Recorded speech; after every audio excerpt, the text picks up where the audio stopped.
মনোযোগ দিয়ে শুনুন। যখন বিচার দিবস শুরু হবে, মানুষ ঢেউয়ের মতো একে অপরের উপর আশ্রয় পড়বে, সর্বোচ্চ বিশৃঙ্খলা, সবাই একে অন্যের দিকে ছুটতে থাকবে। ফায়াতুনা আদম, তারা কোনো একভাবে আদম আলাইহিস সালামের দেখা পাবে। আদম আলাইহিস সালামের দেখা পাবে, তারা তার কাছে ছুটে আসবে। ফায়াকুলুনা ইশফা আলানা ইলা রাব্বিক, সমগ্র মানব জাতি আদম আলাইহিস সালামের কাছে ছুটে আসবে এবং বলবে, আপনি কি দয়া করে আমাদের পক্ষ থেকে আল্লাহর সাথে কথা বলতে পারবেন? আমরা আল্লাহর ভয়ে ভীত। আপনি তো প্রথম মানুষ, আপনি তো সেই ব্যক্তি যাকে আল্লাহ ফেরেশতাদের সিজদা দিয়ে সম্মানিত করেছেন, আপনাকেই তো পছন্দ করা হয়েছে, আমরা সবাই আপনার সন্তান, আপনি আমাদের পিতা, তাই দয়া করে আমাদের জন্য আল্লাহর সাথে কথা বলুন, আমরা খুবই ভীত। এরপর তিনি বলবেন, ফায়াকুলু লাস্তু লাহা, তিনি বলবেন, আমি এর যোগ্য নই, আমি পারবো না। ফায়াকুলু লাস্তু লাহা ওয়ালাকিন আলাইকুম বিইব্রাহিম, তোমরা কেন ইব্রাহিমের সাথে কথা বলছো না? তোমাদের উচিত ইব্রাহিমের সাথে কথা বলা। অতএব মানব জাতি এখন কার খোঁজ করছে? ইব্রাহিম আলাইহিস সালাম। ফাইন্নাহু খলিলুর রহমান, তার কাছে যাও, কারণ তিনি রহমানের খুবই কাছের বন্ধু।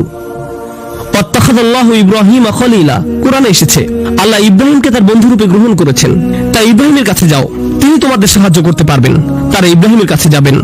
ফায়াতুনা ইব্রাহিমা ফায়াকুলু লাস্তু লাহা, তারা ইব্রাহিমের কাছে গেলে তিনি বলবেন, আমি এর যোগ্য নই, আমাকে এই কাজের জন্য তৈরি করা হয়নি, আমি তোমাদের জন্য আল্লাহর সাথে কথা বলতে পারবো না। ওয়ালাকিন আলাইকুম বিমূসা, তোমরা কেন মুসা আলাইহিস সালামের কাছে যাচ্ছ না? তো মানব জাতি মুসা আলাইহিস সালামের কাছে দৌড়ে যাবে। ফাইন্নাহু কালিমুল্লাহ, তিনি আল্লাহর সাথে অনেক কথা বলতেন। ওয়া কাল্লামাল্লাহু মূসা তাকলিমা, আর আল্লাহ মুসার সাথে কথা বলেছেন সরাসরি। সুতরাং তিনি যেহেতু আল্লাহর সাথে কথা বলতে অভ্যস্ত, আজকে তো কথা বলার উত্তম সময়, তিনি তোমাদের পক্ষ থেকে আল্লাহর সাথে কথা বলবেন। ফায়াতুনা মূসা ফায়াকুলু লাস্তু লাহা, মানব জাতি দৌড়ে মুসা আলাইহিস সালামের কাছে যাবে, তিনি বলবেন, আমি এর যোগ্য না, আমি পারবো না। ওয়ালাকিন আলাইকুম বিঈসা, তোমরা ঈসা আলাইহিস সালামের কাছে কেন যাচ্ছ না? ফাইন্নাহু রূহুল্লাহ ওয়া কালিমাতুহু, তিনি হলেন আল্লাহর দেওয়া রূহ এবং তিনি আল্লাহর কালিমা, আল্লাহর হুকুমে তিনি অলৌকিকভাবে জন্মগ্রহণ করেন। কুন ফায়াকুন, অতএব তিনি যেহেতু সকল রাসূলদের মাঝে বিশেষ মর্যাদার অধিকারী, তার কাছে যাও, তার সাথে কথা বলো। সকল মানুষ দৌড়ে ঈসা আলাইহিস সালামের কাছে যাবে। ফায়াকুলু লাস্তু লাহা, তিনি বলবেন, আমি পারবো না, এই কাজ আমার জন্য নয়, আমাকে এই কাজের জন্য তৈরি করা হয়নি। তারপর তিনি বলবেন, ওয়ালাকিন আলাইকুম বিমুহাম্মাদিন সাল্লাল্লাহু আলাইহি ওয়াসাল্লাম, মানব জাতি তোমাদেরকে মুহাম্মদ সাল্লাল্লাহু আলাইহি ওয়াসাল্লামের কাছে যেতে হবে। মানুষেরা তখন রাসূলুল্লাহ সাল্লাল্লাহু আলাইহি ওয়াসাল্লামের কাছে যাবে। এখন রাসূল সাল্লাল্লাহু আলাইহি ওয়াসাল্লাম আমাদের বলছেন, ফায়াতুনি ফাআকুল, সবাই তখন আমার কাছে আসবে আর আমি তাদেরকে বলবো। এখন রাসূল সাল্লাল্লাহু আলাইহি ওয়াসাল্লাম আমাদের বলছেন, আনা লাহা, আমার জন্য এই কাজ, আমি এই কাজের যোগ্য।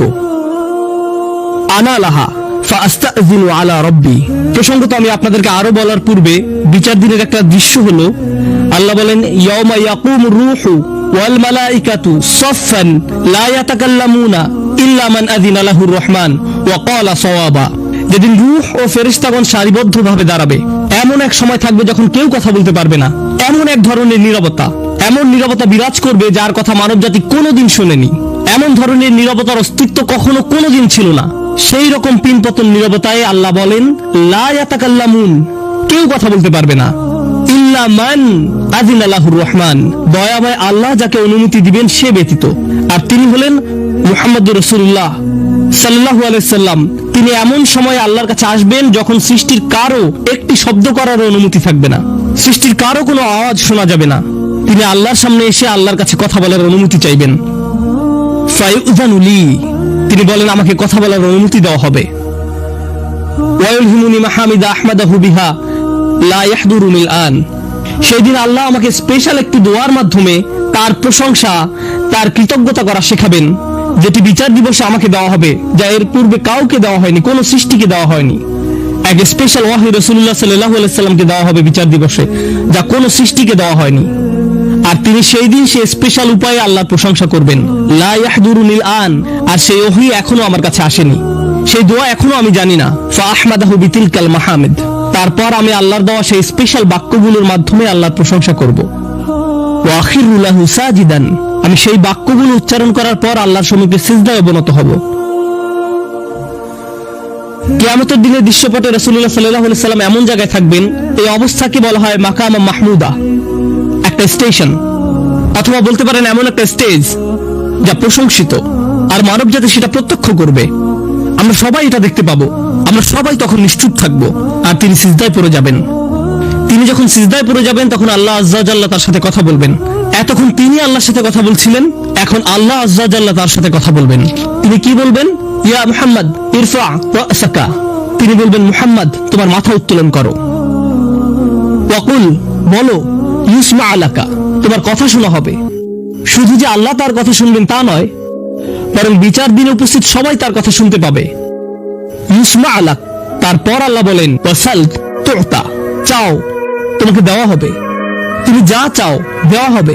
কিয়ামতের দিন আল্লাহর একটি সৃষ্টি এমন পজিশনে থাকলে আমরা সবাই যখন আল্লাহর নিকট ভিক্ষা চাচ্ছি, আতমিম লানা নূরানা ওয়াগফির লানা, হে আমাদের পালনকর্তা আমাদের নূরকে পূর্ণ করে দিন এবং আমাদেরকে ক্ষমা করুন, এই কথা বলে আমরা আল্লাহ আজ্জা ওয়া জাল্লার কাছে কাকুতি মিনতি করতে থাকবো।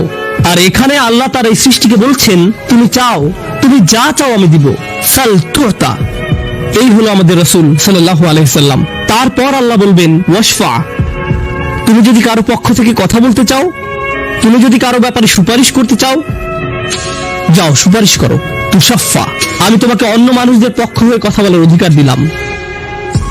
তুশাফা, এই গ্যারান্টি আল্লাহ তার রাসূল সাল্লাল্লাহু আলাইহি সাল্লামকে দিয়েছেন। ফাকুলু ইয়া রব, তখন আমি বলবো ইয়া রব, উম্মতি উম্মতি, তিনি সর্বসাকুল্যে এই কথা বলবেন।